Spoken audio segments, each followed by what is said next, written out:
கனத்திற்கும் பாத்திரரே, தூயவரே எந்தன் துணையாளரே. ஆண்டவராக இயேசு கிறிஸ்துவின் வெளியேறப்பட்ட நாமத்தினாலே உங்கள் யாவருக்கும் என்னுடைய அன்பின் ஸ்தோத்திரத்தை இந்த காலை நேரத்திலே நான் உங்களுக்கு தெரியப்படுத்துகிறேன்.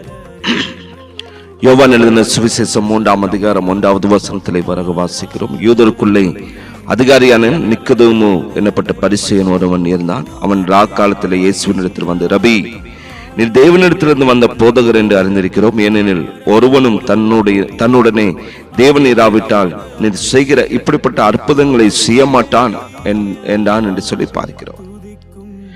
ஒளியும் செய்யும் அர்ப்பணிக்கிறதான நபர்கள், வாஞ்சியுள்ளவர்கள், இயேசுவை போல எந்நேரத்திலும் ஜனங்களை கண்டு சந்திப்பதற்கும் அவளுடைய தேவைகளை சந்திப்பதற்கும் ஆயத்தமாக இருக்க வேண்டும் என்று சொல்லி கர்த்தர் விரும்புகிறார். இயேசு தன்னுடைய ஊழியத்தின் நிமித்தமாக களைப்பாக அவர் இருந்திருக்கலாம். ஒருவேளை சாப்பிடக்கூட நேரம் இல்லாமல் இருந்திருக்கலாம்.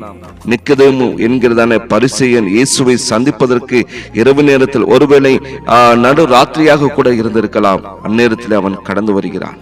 இயேசு அவனை புறக்கணிக்கவில்லை. அவருடைய நேரத்தை இரவு என்று பார்க்காமல் நிக்கதேமுக்கு அவன் மறுபடியும் பிறக்க வேண்டும் என்பதை குறித்து அவர் பேசிக் கொண்டிருக்கிறார்.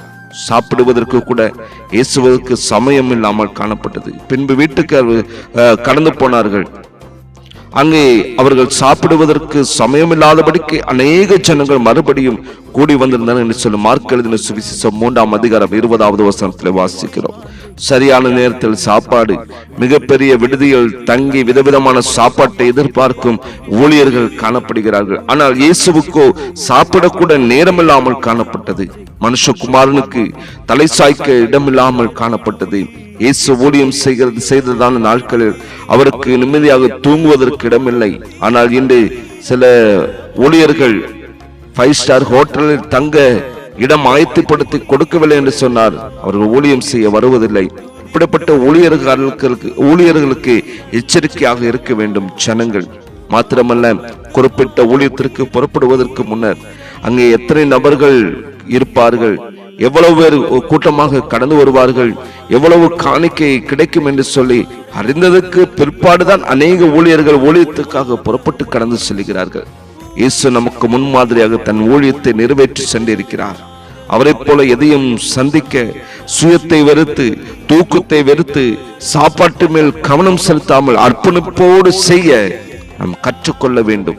நாட்களில் அவர் ஜெபம் பண்ணும்படி ஒரு மலையின் மேல் ஏறி முழுவதும் தேவனை நோக்கி அவர் ஜெபம் பண்ணி கொண்டிருந்தார். பகல் முழுவதும் ஊழியம், இரவெல்லாம் தன்னுடைய பிதாவோடு கூட தனித்திருப்பதை இயேசு வழக்கமாக அவர் கொண்டிருந்தார். ஜெபம் செய்வதில் உறுதியாக தரித்திருந்தார். பிதாவிடம் தன்னுடைய ஐக்கியத்தை உறுதியாக அவர் வைத்திருந்தார். எவ்வளவு களைப்பாக இருந்தாலும் ஆண்டவரிடம் தனியாக தரித்திருப்பதை ஊழியம் செய்ய அழைக்கப்பட்டிருக்கிறவர்கள் ஒரு நாளும் விட்டுவிடக்கூடாது.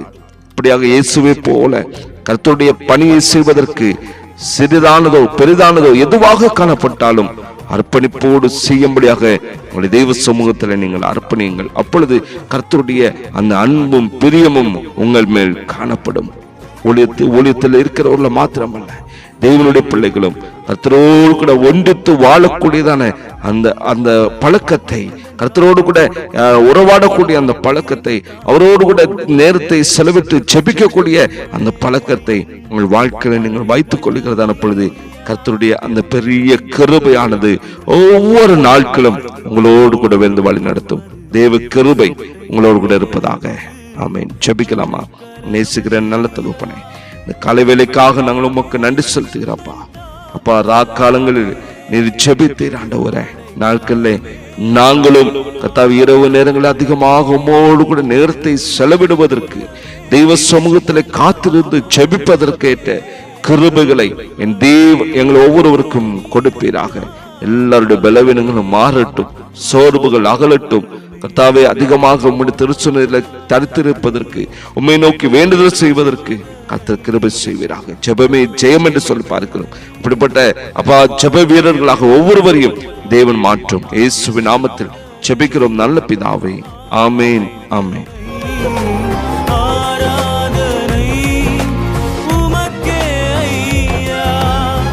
துதிக்கும் கனத்திற்கும் பாத்திரரே, தூயவரே எந்தன் துணையாளரே,